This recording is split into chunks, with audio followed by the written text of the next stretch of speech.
আজ সকালে নারায়ণগঞ্জের রূপগঞ্জ রবিন টেক্সটাইল কোম্পানির শ্রমিক ছাঁটাইকে কেন্দ্র করে আইন শৃঙ্খলা বাহিনীর সাথে শ্রমিকদের সংঘর্ষের ঘটনা ঘটেছে। এ সময় দফায় দফায় ধাওয়া পাল্টা ধাওয়ায় পুরো এলাকা রণক্ষেত্রে পরিণত হয়। শ্রমিকরা ঢাকা সিলেট মহাসড়কে আগুন জ্বালিয়ে ও বিদ্যুতের খুঁটি ফেলে প্রায় 3 ঘন্টা মহাসড়ক অবরোধ করে রাখে। সংঘর্ষে আইন শৃঙ্খলা বাহিনীর সদস্য, সাংবাদিক, পথচারী আর শ্রমিক সহ অন্তত অর্ধশত ব্যক্তি আহত হয়। আটক করা হয়েছে 10 নাশকতাকারীকে। জানা যায়, গত রোজার ঈদের আগে পোশাক কারখানা রবিনটেক্স গার্মেন্টস থেকে 16 জন শ্রমিক ছাঁটাই করা হয়। চাকুরিতে পুনর্বহালের দাবিতে গত মঙ্গলবার ওই শ্রমিকেরা কারখানার গেটে এসে হট্টগোল করে। মালিক পক্ষ মীমাংসার প্রতিশ্রুতি দিলেও তা নিয়ে টালবাহানা করেছে বলে জানা যায়। পরে সকাল থেকে শ্রমিকরা মহাসড়কে আন্দোলন শুরু করেন। এক পর্যায়ে তারা ঢাকা সিলেট মহাসড়ক অবরোধ করে বন্ধ করে দেয়। খবর পেয়ে আইন শৃঙ্খলা বাহিনীর সদস্য ঘটনাস্থলে এসে পরিস্থিতি নিয়ন্ত্রণের চেষ্টা করেন। এতে সড়কের উভয় দিকে প্রায় 20 কিলোমিটার যানজট সৃষ্টি হয়। সংঘর্ষে আইন শৃঙ্খলা বাহিনীর সদস্য, সাংবাদিক, পথচারী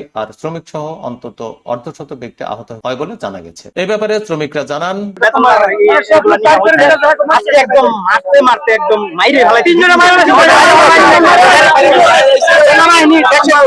দেশের বলে রক্ষক বলে সেনাবাহিনী, আজকে সেনাবাহিনী দেন 3 জনে মাইরা লাগছে।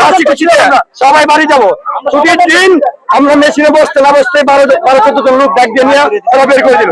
ঠিক আছে, আমরা চিন্তা করলাম আমরা চাকরি করতে এসেছি। তার পুলিশ প্রশাসন জানায়, রবিনটেক্সের যে শ্রমিক রয়েছে তারা একটি দাবির পরিপ্রেক্ষিতে রাস্তাটি ব্লক করেছিল, কিন্তু আমাদের পুলিশ এবং আর্মি মিলে আমরা কিন্তু রাস্তাটি এখন ক্লিয়ার করেছি। রাস্তাটি এখন সচল অবস্থায় রয়েছে।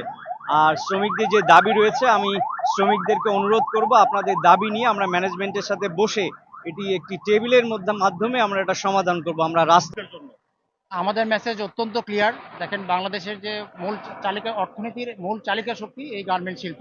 এই গার্মেন্ট শিল্পে যারা অস্থিরতার চেষ্টা করবে তাদের বিষয়ে আমাদের মাননীয় প্রধান উপদেষ্টা কার্যালয় থেকে স্পষ্ট নির্দেশনা আছে।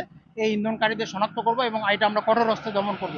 আপনারা দেখেছেন, আজকে দেশের অন্যতম গুরুত্বপূর্ণ একটি হাইওয়ে, ঢাকা সিলেট হাইওয়ে, দীর্ঘক্ষণ যাবৎ আমি মনে করি সাধারণ শ্রমিক ভাইরা সাথে যে গতকালও আমাদের আলোচনা হয়েছে, তারা মেনে নিয়েছিলেন। কিছু উস্কানিদাতা বা বহিরাগত কিছু লোক এখানে থাকতে পারে, তারা এই ঢাকা সিলেট হাইওয়েটা বন্ধ করে। প্রতিবেদনটি পাঠিয়েছেন আমাদের প্রতিনিধি রনি আহমেদ।